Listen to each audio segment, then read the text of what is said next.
l'armistice, nous sommes arrivés à Suez. On est remonté tout de suite sur Damas. Puis de Damas, on a été installé à Rayak. Donc arrivé donc au Liban en début septembre 1941. Oui, début septembre 1941, et c'est le 15 septembre qu'a été créé officiellement le groupe Alsace par une prise d'armes qui a eu lieu. Et après, j'ai volé sur Potez 25 et sur Morane 406. Donc quel type de mission vous faisiez donc sur Morane 406? Aucune. C'était c'était la prise en main de... C'est-à-dire que nous étions à Rayak et on faisait de l'entraînement sur des avions qui avaient été laissés par le groupe de chasse 1-7. Alors il y avait des Morane 406, à peu près 6 ou 7, qui étaient en mauvais état. Il y avait à peu près 6 ou 7 qui étaient opérationnels, un de Voitine 520 et des Potez 25 et des Potez 29. Le 25, c'était un biplace, cockpit ouvert, et le 29, c'était un avion beaucoup plus large, dans lequel on pouvait monter avec 4 ou 5 personnes. Donc ça servait d'avion de liaison. Et on faisait strictement de l'entraînement. De vol, on n'avait même pas de tir, parce qu'on avait bien quelques munitions, mais il y en avait tellement peu qu'on ne faisait même pas les essais de tir.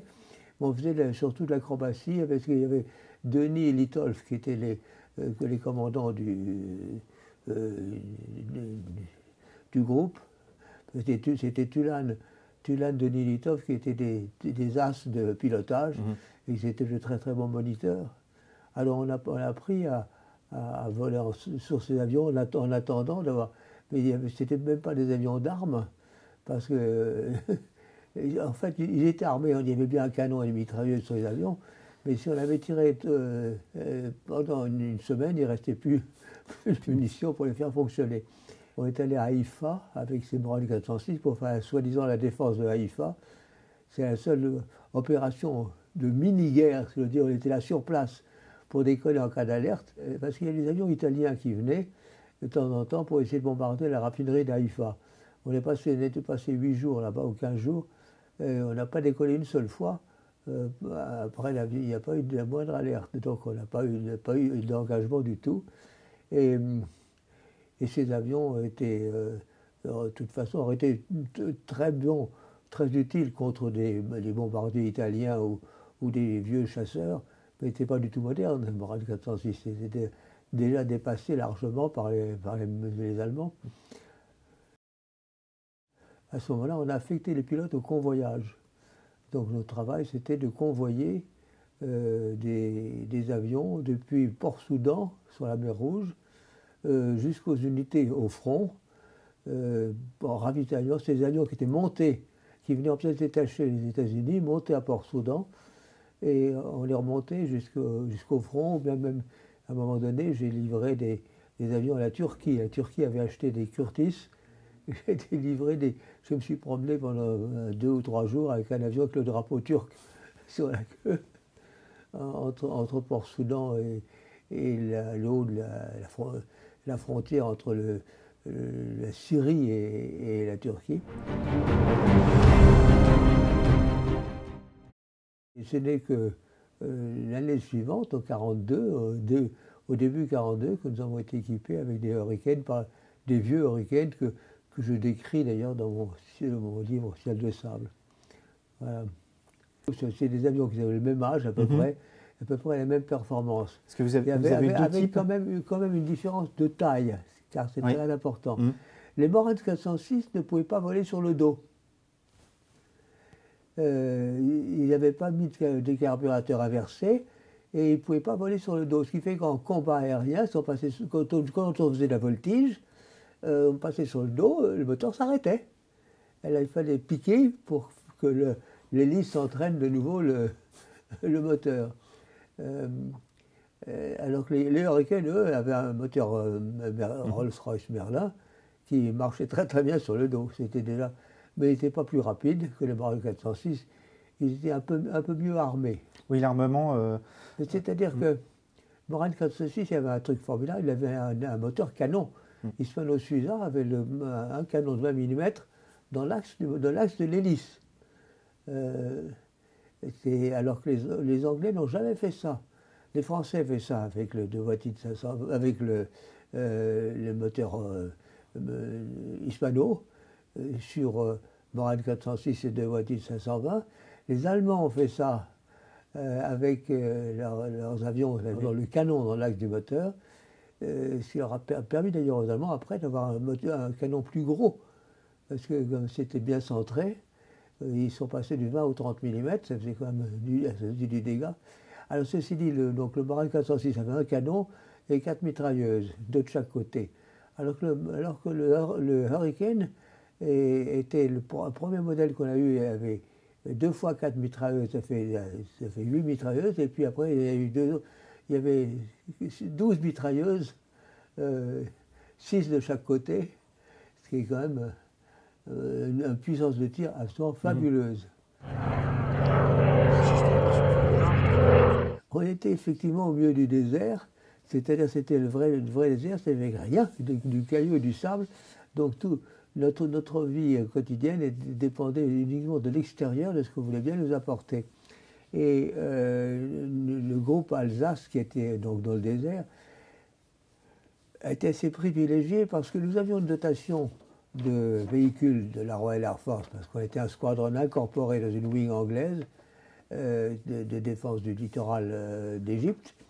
Et on avait également des camions qui venaient de France, et ce qui fait qu'on avait un ravitaillement double. On recevait de le ravitaillement des Anglais, le ravitaillement de base, et ils avaient à peu près deux fois par semaine, il y avait des camions qui partaient à Alexandrie et qui allaient nous apporter des tas de choses délicieuses, ce qui fait que le mess des officiers du groupe Alsace en Égypte était le restaurant de 3 étoiles du désert. Et comme je le dis d'ailleurs dans mon livre, régulièrement, vers midi, il y avait un avion qui tournait, se posait, et ce qui sortait, il sortait un colonel ou un général de l'armée de la RAF qui venait faire une inspection de quelque chose, il venait là uniquement pour pouvoir déjeuner chez nous, parce que c'était toujours succulent. Alors non seulement on avait un ravitaillement extraordinaire, parce qu'il y avait 2 fois plus d'apport de marchandises, et également on avait plus d'eau que les autres, parce que les Anglais nous avaient donné des citernes, mais on avait également des citernes françaises. Et l'eau était quand même assez rare dans le désert, et on était vraiment privilégiés, tout à fait privilégiés. C'était une vie très, très, très monotone. La seule distraction, si je veux dire, c'est quand il y avait des vents de sable. C'était la catastrophe pendant un ou plusieurs jours. Mais autrement, c'était ciel bleu et mission sur mission de protection de convois en mer des convois qui partaient d'Alexandrie, qui allaient jusqu'à Tobrouk et direction Benghazi. Benghazi était occupé encore par les Italiens, mais enfin, qui allait jusqu'à la Tobrouk et au-delà de la frontière. Tout le temps que nous avons été en opération en désert, à mi-chemin entre Tobrouk et la frontière égyptienne, l'activité aérienne donc était très réduite à ces protections de convois. On a vu de temps en temps au loin un avion allemand qui à chaque fois fait demi-tour. J'ai vu moi une chose qui était assez intéressante. Je ne crois pas que j'en parle nulle part de ça. C'est un convoi qui était attaqué par un sous-marin. Alors c'était assez étonnant parce que j'étais en l'air et puis j'avais des bateaux, puis je vois tout d'un coup des traces. Je me rends compte que c'était des torpilles. Il y avait 2 torpilles qui allaient sur un bateau. Elles sont arrivées comme ça, assez lentement, parce que vu de loin, ça ne va pas vite. Mais ça fait tout, ça, on voyait le sillage des torpilles. Je ne voyais pas les torpilles, mais je voyais le sillage blanc.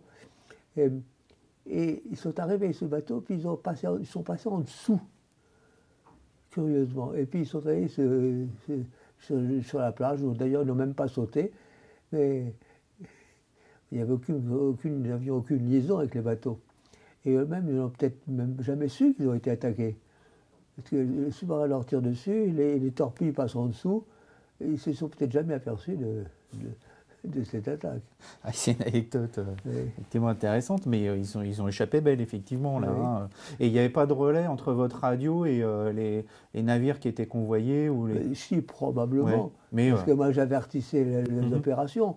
Mais avec l'opération appelle la marine, c'était beaucoup trop compliqué. L'information qui était une information instantanée, parce que quand vous avez des torpilles qui se dirigent sur un bateau, il faut prévenir tout de suite. Mais ça aurait mis une demi-heure pour arriver. Ça me permet de sauter une question. Vous aviez des moyens de communication qui très étaient... mauvais. Les moyens de communication étaient très mauvais.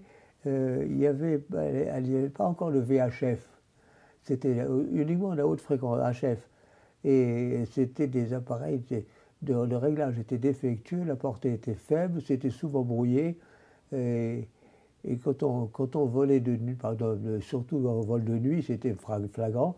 On entendait les radios des jeeps du Caire. On avait beaucoup plus de musique de jazz ou d'informations que de renseignements venant des autorités militaires. Donc j'ai trouvé une très très grosse différence, d'ailleurs, ces problèmes de liaison entre la RAF en Angleterre et la RAF en Égypte, parce que c'est une question d'équipement. Alors après, à partir de la fin 1942, à partir de 1943, en gros, tous les avions étaient équipés de VHF. Alors VHF, c'est absolument parfait comme transmission et réception. Mais je n'ai pas connu ça en Égypte. D'accord. Et... Comment êtes-vous rentré en Grande-Bretagne? Quel était le circuit, les moyens de rejoindre? C'est par bateau. Oui. Alors vous êtes parti d'où? On a fait le mouvement vers Damas. Et à ce moment-là, c'est un mouvement restreint parce que déjà la moitié des pilotes étaient partis pour constituer le groupe Normandie. Les pilotes qui restaient étaient à Damas et on est parti de Damas jusqu'à Suez. Et à Suez, on a embarqué sur un bateau et on a fait le tour du Cap. C'était un peu plus de 2 mois entre le Cap et Liverpool. Oui, je suis, pour un aviateur, je suis un de ceux qui a fait le plus de bateaux de toute l'armée. Parce que je suis allé en Égypte par bateau, 2 mois pour y aller, de Liverpool jusqu'à Suez, et 2 mois pour revenir de Suez jusqu'à l'Écosse. Parce qu'on faisait en convoi, on passait, quand on arrivait dans l'Atlantique, on longeait par la côte, on allait vers les États-Unis, et c'est à partir des États-Unis qu'on revenait vers l'Europe dans des allées balisées par la défense anti-sous-marin, parce que c'était le danger, le nombre de bateaux qui étaient coulés était absolument faramineux, mais il y avait pour pouvoir protéger les bateaux, il fallait qu'ils savoir où ils étaient, et ils avaient des routes sur lesquelles les bateaux se baladaient, mais ça partait de presque la côte américaine, on revenait vers l'Angleterre. C'est-à-dire que je n'ai aucun souvenir précis de mes premières missions sur le sol français. J'ai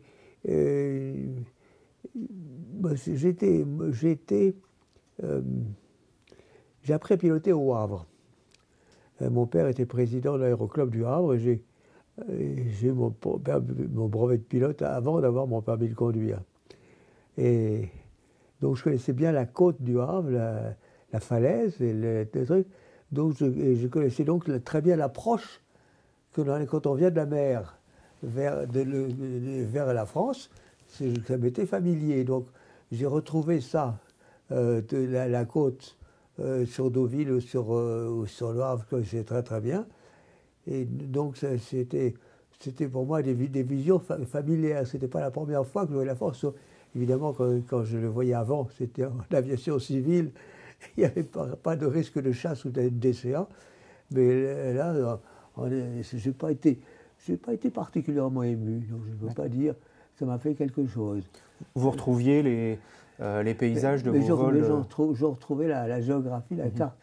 Parce que quand on vole, vous le savez aussi bien que moi, on a vraiment une notion de la carte géographique bien précise. C'est une leçon de géographie en même temps, avec les fleuves, les villes, les voies ferrées. Et surtout que quand toute la période où j'ai d'entraînement, de vol civil avant la guerre et d'entraînement, on n'était pas guidé du tout. On essayait de regarder le sol. Ensuite, on se repérait en regardant par terre. En cheminant, oui. Et par ailleurs. Alors que par contre, à partir du moment où on était en opération en Angleterre, on était totalement pris en charge par les radars et c'était absolument fabuleux. Les chefs d'opération nous disaient vous êtes à tel endroit, nous on ne voyait rien, on était dans le coton. Vous êtes à tel endroit, maintenez tel cap, très bien, bon, descendez à telle altitude, descendez, et puis on entend baissez le train, là, ouvrez les volets, baissez le train. Il nous dit, vous devriez voir la Terre. Alors à ce moment-là, il dit, vous devriez voir la Terre. À ce moment-là, pof, on se retrouve à 20 mètres au-dessus des arbres, guidé par la radio. Ils avaient déjà des méthodes de guidage d'une précision fabuleuse, parce qu'il y avait 12 avions. Il amenait les 12 avions et on se posait ensemble. Tout le monde se posait ensemble, par groupe de 3 escadrilles de 4. On se posait 4 à la fois sur le terrain. C'est-à-dire que le premier allait un peu plus loin, et à chaque fois, mais tout ça c'était orchestré d'une manière parfaite. Ça n'existait absolument pas en Égypte, ce genre de choses. C'est ça qui était vraiment très très bien, c'est l'organisation du contrôle aérien. L'aide aux pilotes. Par exemple, quand on partait en mission, on allait escorter des bombardiers. On devait partir à telle heure, monter à telle altitude, rencontrer les bombardiers à telle heure. À la seconde près, on trouvait les bombardiers pour les escorter. Donc c'était calculé et suivi d'une manière absolument fabuleuse. Il y avait un très très bon entraînement de la part des opérateurs, parce que nous n'étions pour rien, on suivait les instructions qu'on nous donnait. Mais les instructions étaient bonnes, parce que tous nos avions étaient équipés d'un émetteur pour nous signaler qu'on identifie notre avion des Allemands. Un peu un transpondeur. Un transpondeur qui s'appelle IFF. IFF, Identification Friend and Foe. IFF.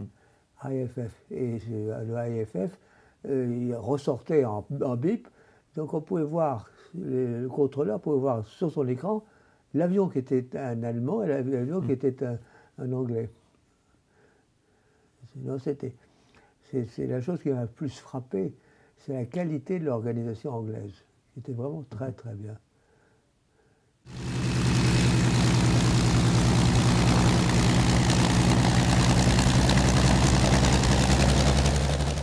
C'est toute une aviature complexe où j'étais mêlé à la résistance intérieure, au réseau d'aviation, rapatriement des équipages. Parce que j'ai quand même réussi, avec ma femme, j'ai cette particularité, c'est que j'étais abattu tout seul, mais je suis revenu à deux. Nous sommes revenus, je suis marié entre-temps en France, et je l'ai ramené en Angleterre. C'était assez inhabituel. Parce que les épouses, en général, elles ne suivaient pas. Ouais. Il se trouve que le jour du débarquement, j'ai fait 2 missions ce jour-là. J'en ai fait tout le temps, au mois de juin 1944, on en faisait toutes les 5 minutes, mais je ne sais pas combien de missions j'ai fait ce jour-là. J'ai fait 24 missions en 30 jours. Et le 6 juin, j'ai fait 2 missions le 6 juin. Le matin, c'était la protection des plages de débarquement. C'était assez impressionnant d'ailleurs d'arriver et de voir tous les bateaux qui étaient coulés pour faire les bateaux qui avaient été coulés volontairement pour faire des barrages, faire des écrans pour protéger les vagues, et de voir les troupes qui débarquaient. C'était assez fascinant à voir ça au sol. Et on voyait ça d'assez loin, forcément, parce qu'on n'était pas en rase-botte.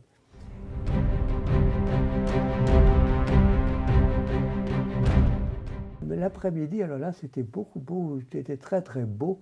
C'était en fin de journée. Les jours sont assez longs déjà au mois de juin. Et le soleil couchant, enfin, assez bas sur l'horizon. Il y avait. C'était le ravitaillement, si vous voulez, c'est la vague de ravitaillement des troupes au sol. Ils étaient arrivés, débarqués le matin, et puis le soir, les ravitailler. Alors, le ciel était couvert de gros porteurs, d'où sautaient des parachutistes. Et qui envoyaient également des parachutes de ravitaillement. Alors, il y avait des pluies de parachutes, blanc pour les hommes, vert pour la nourriture, rouge pour l'essence, jaune pour les munitions. Enfin, je sais pas, c'était des milliers de couleurs qui descendaient comme ça, en parachute, qui sortaient des gros avions. Et derrière les gros avions, c'était des bombardiers classiques, différentes. Alors, suivant la taille de l'avion, il y avait 2 ou 4 planeurs derrière. Les petits en tiraient 2, les grands en tiraient 4. Et ces planeurs arrivaient au-dessus de la côte, se détachaient, et ils descendaient et se posaient. Alors il y avait de ce balai.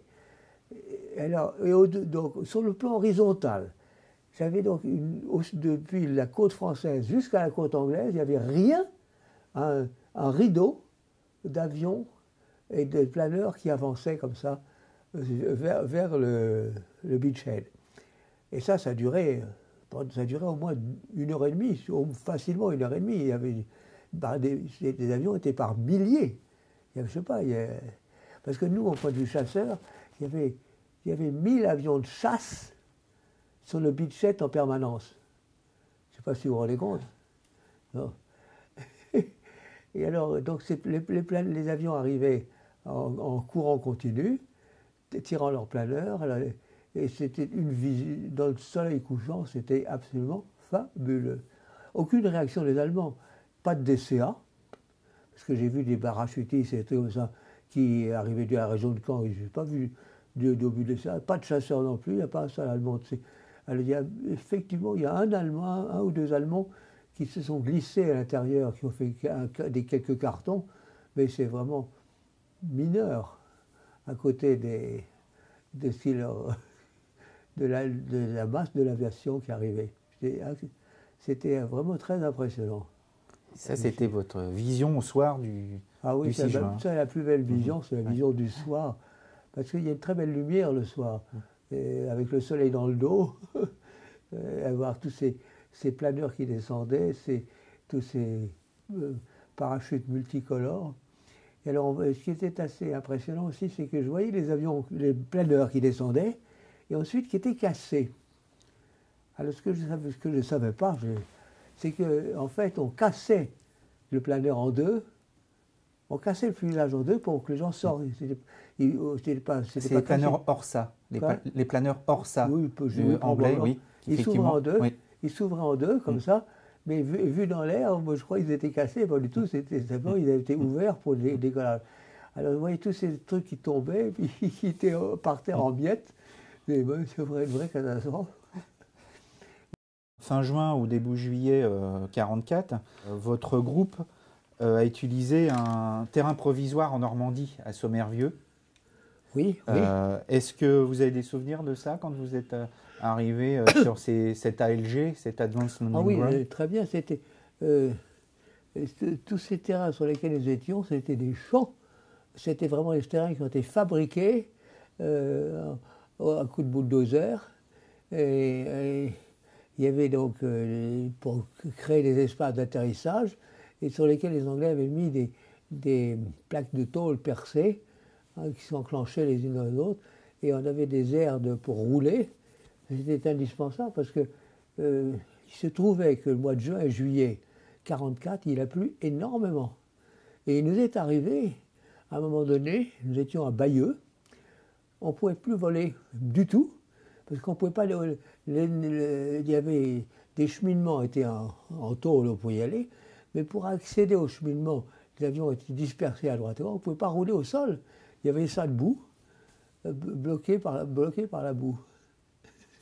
Alors donc Sommerville était comme tous ces aérodromes, construits en pleine nature, et j'ai un souvenir qui n'est pas guerrier du tout, mais qui est assez rigolo, c'est le fermier qui était là, parce qu'on avait fait sur ces terres, on avait fait un terrain, et à la même occasion, on a fait une grande route magnifique qui allait du côté de, c'était pas loin de Bayeux.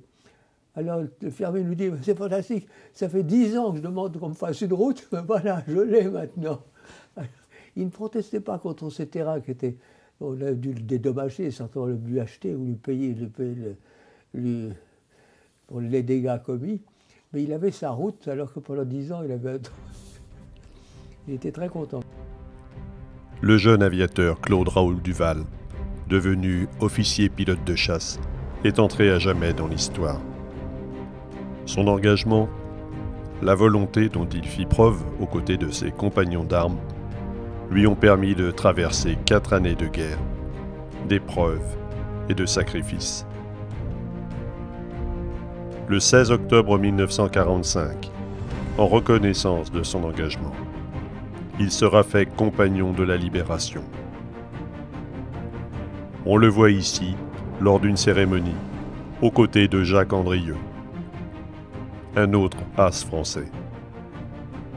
Nous avons le devoir de nous rappeler du sacrifice de ces hommes et transmettre à notre tour leur message. Le premier message peut-être, c'est de dire que quand on arrive à une situation désespérée, il ne faut pas désespérer, mais il faut essayer de continuer à aller de l'avant. Et c'est ce que, vraiment, pour les jeunes, c'est ça qu'on peut leur dire, c'est qu'il faut persévérer dans l'adversité. C'est ce que peut-être beaucoup n'ont pas envie de faire, mais c'est vraiment le départ, parce que le départ pour l'Angleterre, c'était vraiment un choix bien précis, raisonné, mais il y avait un risque très important qu'on avait pris et on le savait. D'ailleurs, c'était tellement risqué qu'il y en a très peu qui sont passés en Angleterre, vous étiez une poignée. Parce que l'appel du général de Gaulle, on ne peut pas dire que les gens se sont précipités pour aller le rejoindre en Angleterre. Donc je crois que pour les jeunes, c'est ça, il faut persévérer, avoir le courage de faire un effort pour persévérer dans une voie qui semble ardue et difficile. Très bien. Bien, ça sera la conclusion de notre interview. Écoutez, en tout cas, merci beaucoup. Je vous remercie du temps que vous nous avez consacré. Je vous en prie.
Alors tous les garçons dont je parle dans ce livre, ils sont partis en Russie, ils sont tous morts, les uns après les autres. triste histoire.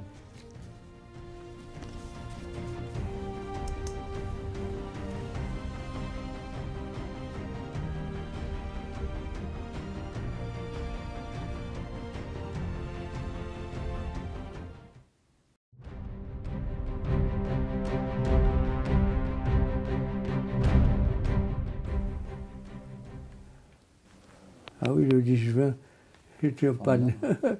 J'ai porté disparu là aussi. Alors, je regarde quand j'ai commencé à faire des bombardements. Parce que là, c'était une drôle d'histoire.